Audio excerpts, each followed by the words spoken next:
Hello everyone, সবাই কেমন আছো? আশা করি সবাই ভালো আছো, সুস্থ আছো। আমরাও ভালো আছি। আমার মিনি ব্লগে সবাইকে জানাই স্বাগত আর এত এত ভালোবাসা। আমি মৌমিতা। আজকে সুন্দর একটা সন্ধে তোমাদের সাথে শেয়ার করছি। অনেক দিন পর বন্ধুর সাথে দেখা, আমার বন্ধু, মেয়ের বন্ধু, অনেক দিন পর দেখা।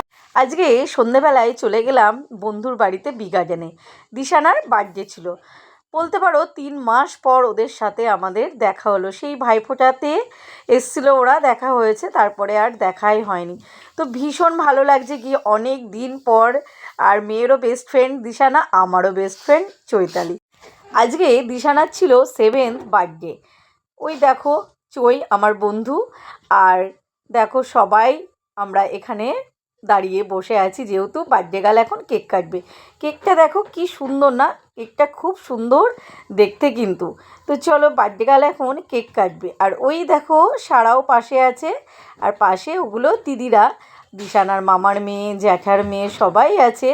তো চলো বার্থডে গার্ল কেকটা কেটে নিক। আর হ্যাঁ, তোমরা সবাই কিন্তু ওকে আশীর্বাদ করো, ও যেন অনেক বড় হতে পারে, ওর সব স্বপ্ন যেন পূরণ হয়, আর ও যেন খুব ভালো থাকে, সুস্থ থাকে। তো চলো বার্থডে গার্ল কেকটা কেটে নিক, আর তোমাদের সাথেও ছোট্ট করে ব্লগটা শেয়ার করছি। তো দেখো, আর জন্মদিন বলে কথা, জন্মদিন হলে কিন্তু ছোট বড় সবারই ভীষণ কিন্তু আনন্দ হয়। তো চলো এবার কেক খাওয়ানোর পালা। দেখো বার্থডে গার্ল সবাইকে কেক খাইয়ে দিচ্ছে। হ্যাঁ, অনেক দিন পর ওদের সাথে দেখা হয়ে এত ভালো লাগছিল, কেননা এখন তো স্কুলটা আলাদা হয়ে গেছে, ওই জন্য প্রতিদিন আর দেখা হয় না।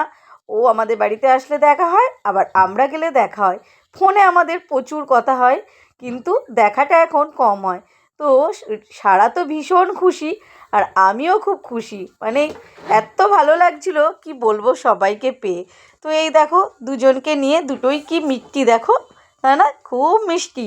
আর দেখো অজান্তেই আমরা ম্যাচিং ম্যাচিং ড্রেস হয়ে গেছে। দিশানা আর সারা দুজনেই রেড, আর আমি আর চই দুজনেই গ্রিন। অথচ কেউ কিন্তু জানি না, গিয়ে দেখছি যে আমরা দুজনে গ্রিন ম্যাচিং হয়ে গেছি, আর ওরা দুজনে রেড ম্যাচিং হয়ে গেছে। তো দেখো সবাইকে একটু তোমাদের ঘুরিয়ে দেখাই। হ্যাঁ, আমার বন্ধুর বাড়ি বি গার্ডেনে। আর এই যে বার্থডে গার্ল, টুক করে একটু বার্থডে গার্লের সাথেও একটু ভিডিও করে নিলাম। খুব কিউট না বার্থডে গার্ল? সত্যিই খুব কিউট। আর ঠান্ডায় এত সুন্দর ছিল কফিটা। তো কফি খেয়ে একটু বসে দেখো ডিনারের পালা। ডিনারে কিন্তু অনেক কিছু ছিল, ডিমের ডেভিল, ফ্রাইড রাইস, চিকেন কষা, অনেক কিছু। তো চলো ব্লগটা এখানে এন্ড করছি, কেমন লাগলো জানিও।